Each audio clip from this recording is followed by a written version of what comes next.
ቀይ ባህር ደፍርሷል።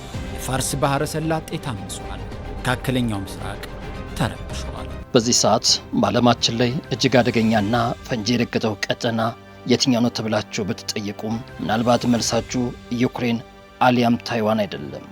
መልሱ ሊሆን የሚችለው እዚሁ የምስራቅ አፍሪካ ቀንድ ጂኦግራፊያዊ ውሃ እና የሀያላን ሀገራት የኢኮኖሚ ፍላጎት በአንድ በኩል የተጋጩበት ምድር ከቅርብ ወራት ወዲህ በኢትዮጵያና በሶማሊያ በግብጽ መካከል እየተካሄደ ያለው የቃላት ጦርነት፣ የወታደራዊ ዛቻ፣ የባህር በር ሽሚያ ተራ የጎረቤት ጸብም አይደለም። ይህ መላውን የምስራቅ አፍሪካ ወደማያባራ የእጅ አዙር ጦርነት ሊያስገባ የሚችል ታላቅ የጂኦፖለቲካ የመሬት መንቀጥቀጥ ነው። በአንድ በኩል የ120 ሚሊዮን ሕዝብ ይዛ የባህር በር ያጣቸውና የአይኤምኤፍ ማዕቀቦች የምትታመሰው ኢትዮጵያ፣ በሌላ በኩል የአባይን ውሃ በብቸኝነት ለመቆጣጠር ታሪካዊ ጠባሳዎችን እያከከች ኢትዮጵያን ለመክበብ ወታደሮቿን ወደ ሶማሊያ የምትልከው ግብጽ። እነዚህ ሁለት ሀገራት ባላንጣዎች በተመሳሳይ ዓመት የብሪክስ አባል ሆነዋል። ታዲያ ይህ ጥምረት አንድ ያደርጋቸዋል ወይንስ የጦር ሜዳውን ያሰፋዋል? ምዕራባውያንስ አሜሪካና አውሮፓ በዚህ ውጥረት ውስጥ የዘረጉት ምስጢራዊ መረብስ ምን ይሆን? የአፍሪካ ቀንድ እውነተኛ የጂኦፖለቲካስ ወዴት ሊያመራ ይችላል? እኛም ከመነሻ እስከ መጨረሻ ይህን ጉዳይ በጥልቀት ይዳሰን ወደ እናንተ እናደርሳችኋለን።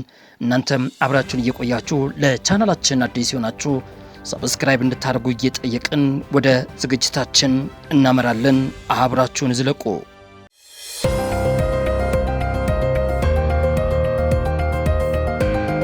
የአሁኑን ውጥረት ለመረዳት ጊዜን ወደ ኋላ መመለስ ግድ ይላል። የኢትዮጵያና የግብጽ ችግር የዛሬ አይደለም። መሰረቱ ያለው በዘመናት በፊት በቀኝ ገዢዎች በተጻፈ ኢፍትሐዊ ያልሆነ ወረቀት ላይ የሰፈረ ነው።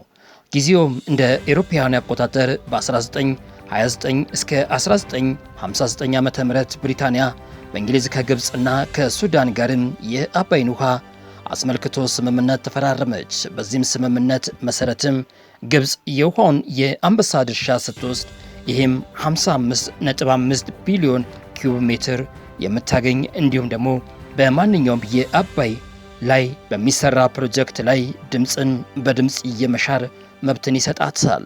አስገራሚው ነገር 85 በመቶ የውሃውን ምንጭ የሆነችው ኢትዮጵያ በዚህ ስምምነት ላይ አልተጠራችም፣ አልተወከለችም፣ እውቅናም ሊሰጧት አልፈቀዱም። ለበርካታ አስርት ዓመታት ላይም ግብጽ ኢትዮጵያ በድህነትና በውስጥ ጦርነት እንድትዳከም ስታደርግም ቆይታለች። ግብጽ የምትከተለው ፖለቲካ ዜሮ ድምር ይባላል። ይህም ኢትዮጵያ ሰላም ከሆነችና ካደገች ግብጽ እንደምትጠማ ታምናለች። በመካከለኛው ክፍለ ዘመን የግብጽ ሱልጣን በበኩሉ ኢትዮጵያውያን የአባይን ወንዝ አቅጣጫ ለማስለወጥ እንዳይቃጡ ከመከላከል ቦዝኖ አያውቅም። የ2023 ዓመተ ምህረት የታላቁ የህዳሴ ግድብ ግንባታ ሲበሰር የግብጽ የጂኦፖለቲካ የበላይ የጀርባ አጥንትም ተሰበረ። ግድቡ የውሃ ሙሌት ብቻም አልነበረም። ግድቡ የኢትዮጵያና የምዕራባውያን ያለ ብድር በራሷ አቅም ትልቅ ፕሮጀክት መስራት እንደምትችል ያሳየችበት የነጻነት አርማ ሲሆን ይህ ደግሞ ግብፅን ብቻም ሳይሆን ምዕራባውያን ክፉኛ ያስደነገጠ ክስተት ሆኖም አልፏል። ጦርነት አንዱ ዋነኛ መልክ ኢኮኖሚ ኢትዮጵያን ባለፉት ዓመታት በውስጥ ግጭቶችና ጦርነቶች ምክንያት ኢኮኖሚዋን ክፉኛ እየጎዳው ይገኛል። የውጭ ምንዛሬ እጥረት፣ ክፉኛ የዋጋ ንረትና የውጭ ዕዳ በሀገሪቱ ውስጥ አፍኖም ይዟታል። በዚህ አስቸጋሪ ወቅትም የኢትዮጵያ ፊቷን ወዴት አዞረች? ወደ ዓለም አቀፉ የገንዘብ ተቋም አይኤምኤፍ፣ የዓለም ባንክም። ነገር ግን እነዚህን ተቋማት ገንዘብ ዝም ብሎ የሚሰጥ ተቋም አይደለም፣ ወይም ደግሞ መዋቅራዊ የኢኮኖሚ ማሻሻያዎች የሚባል መራራ ኪኒን እንዲዋጥ ያስገድዳል። በቅርቡ ኢትዮጵያ የውጭ ምንዛሬ በገበያው እንዲወሰንም ያደረገችው የዚህ ተቋም የ10 ቢሊዮን ዶላር ብድርና የእርዳታ ፓኬጅ ለማግኘት ስትል የወሰነችው የምዕራባውያን የኢኮኖሚ ጫና ፖለቲካዊ መሰረታዊ የሚጠቀሙ ዶላር የሰጡ ዕለትም የፖለቲካን ነጻነት አሳልፈ ትሰጣለ።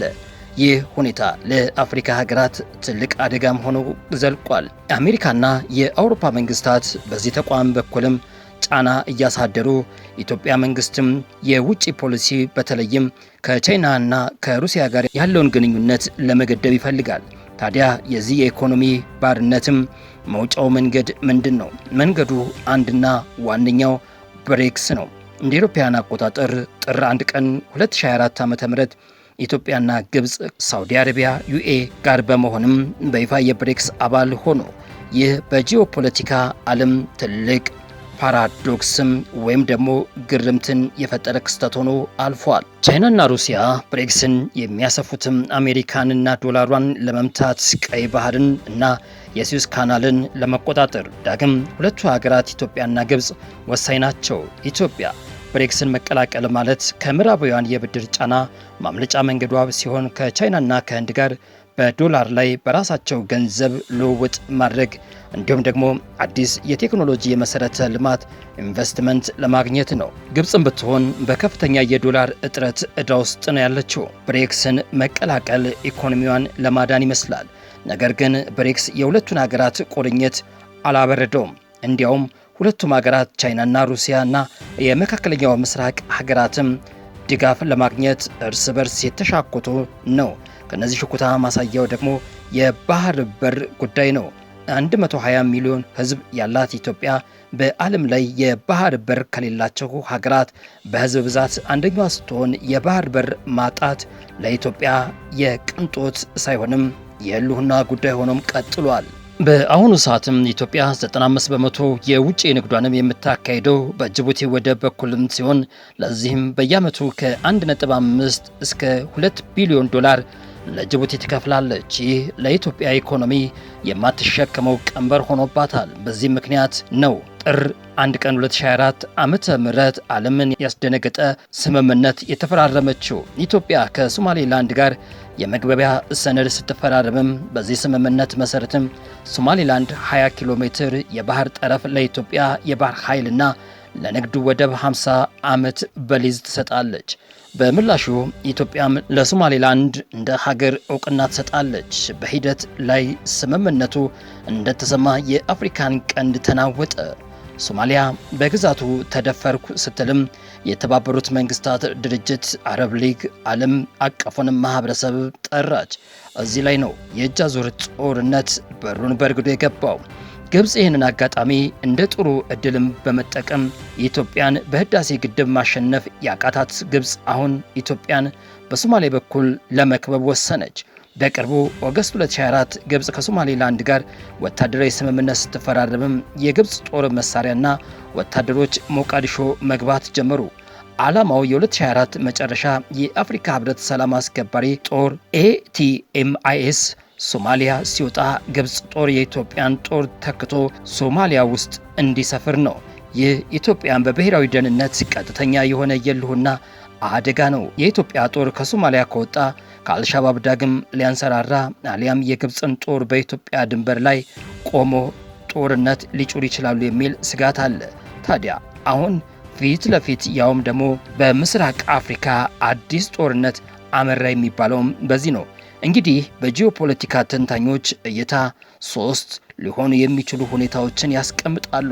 አንደኛው የእጅ አዙር ጦርነት፣ ግብፅ በሶማሊያ በኩል የኢትዮጵያን ተቃዋሚ ኃይሎችን ማስታጠቅ ልትጀምር ትችላለች። በተቃራኒው ኢትዮጵያ ከሶማሊላንድና ከፑንትላንድ ጋር ያላትን ወታደራዊ ጥቅም በማስከበርም የሶማሊያን መንግስት ልታዳከም ትችላለች። ይህ ውጥረት ከቁጥጥር ውጪ ከወጣ ቀጠናው ወደ ኢራቅ ወይም ደግሞ ሶሪያነት ትርምስ ሊያስገባ ይችላል። ሁለተኛው የውጭ ኃይሎች ጣልቃ ገብነት ነው። አሜሪካና አውሮፓ በቀጠናው ጦርነት እንዲነሳ አይፈልጉም። ነገር ግን ኢትዮጵያን ጠንካራ የባህር በር ኑሯት ቀይ ባህርን እንድትቆጣጠርም አይፈልጉም። በሌላ በኩል የተባበሩት አረብ ኤምሬቶች የኢትዮጵያን የቅርብ አጋር ስትሆን ሳውዲ፣ ቱርክ ደግሞ ከሶማሊያና ከግብፅ ጋር ቆመዋል። ይህ የመካከለኛው ምስራቅ ሀገራት ፉክክር የቀጠናውን እሳትም ሊያባብሰው ይችላል። ሶስተኛው የኢኮኖሚና ዲፕሎማሲ መፍትሄ፣ ኢትዮጵያ በቱርክ አሸማጋይነት ከሶማሊያ ጋር ያደረገችው ድርድር ከተሳካና ኢትዮጵያ የንግድ ወደብ ብቻም የምታገኝበት ስምምነት ከተፈጠረ ምናልባትም ውጥረቱ ሊረግብ ይችላል። በተጨማሪም ብሪክስ በቻይናና በሁለቱ አባላቶች ኢትዮጵያና ግብፅን ወደ ጦርነት እንዳይገቡ የኢኮኖሚ ሽምግልና ልታደርግም ትችላለች። የአፍሪካ ቀንድ የዓለም መገናኛ ማዕከል ነው። ከዓለም ንግድም 12 በመቶ የሚያልፈው በቀይ ባህር ነው። ይህ ቀጠና ሰላም ካልሆነ የዓለም ኢኮኖሚ ሰላም አይሆንም ማለት ነው። ለኢትዮጵያ አሁን ያለችበት ጊዜ እጅግ ፈታኝ ሲሆንም በውስጡ የፖለቲካና የኢኮኖሚ ሽግግር እንዲሁም ደግሞ በውጭ ደግሞ በባህር በር ፍለጋ የግብፅና የጂኦፖለቲካ ሴራዎች ማክሸፍ ይጠይቃል። ታሪክ እንደሚያሳየን የውጭ ኃይሎች ወደ አፍሪካ የሚመጡት ሊጠቅሙ ሳይሆንም አጋጣሚውን ተጠቅመው የራሳቸውን ጥቅም ሊያስከብሩ ነው። ታዲያ አፍሪካውያን በተለይም በዚህ ቀጠና ሀገር ውስጥ ያሉ ከባለፈው ታሪክ በመማርም በመቀናጀት ከድህነት ውስጥም መውጣት አለብን ብሎ ካሰቡ ሁሉም የሀያላኖቹን የቼዝ ጨዋታ መጫወቻ ከመሆን ራሳቸውን ሊያቅቡ ይገባል። ምናልባትም ኢትዮጵያ የባህር በር የማግኘት የጀመረችው ጉዞ በጦርነት ያልቃል ወይስ ደግሞ በድርድር? ግብፅ በሶማሌ በኩል የጀመረችው የእጅ አዙር ጦርነት ይሳካላታል ብላችሁስ ታስባላችሁ? እናንተስ አሁን ባለው አጠቃላይ የምስራቅ አፍሪካ ጂኦፖለቲካን ከስር መሰረት እንዴት ታዩታላችሁ? ሐሳቦቻችሁን በኮመንት ሴክሽን ላይ አስቀምጡልን። እንዲሁም ደግሞ ቪዲዮን ከወደዳችሁት ላይክ ማድረጋችሁን አትርሱ። ለቻናላችን አዲስ የሆናችሁ ሰብስክራይብ በማድረግ የኢኤፍ ሚዲያ ቤተሰብ ይሁኑ። መረጃውን ወደ ሌሎቹ እንዲደርስም ሼር ያድርጉልን እያልን በቀጣይ መሰናዶ እስከምንገናኝ እስከዛው ሰላም፣ ጤናን፣ ፍቅር ተመኘን። ሰናይ ጊዜ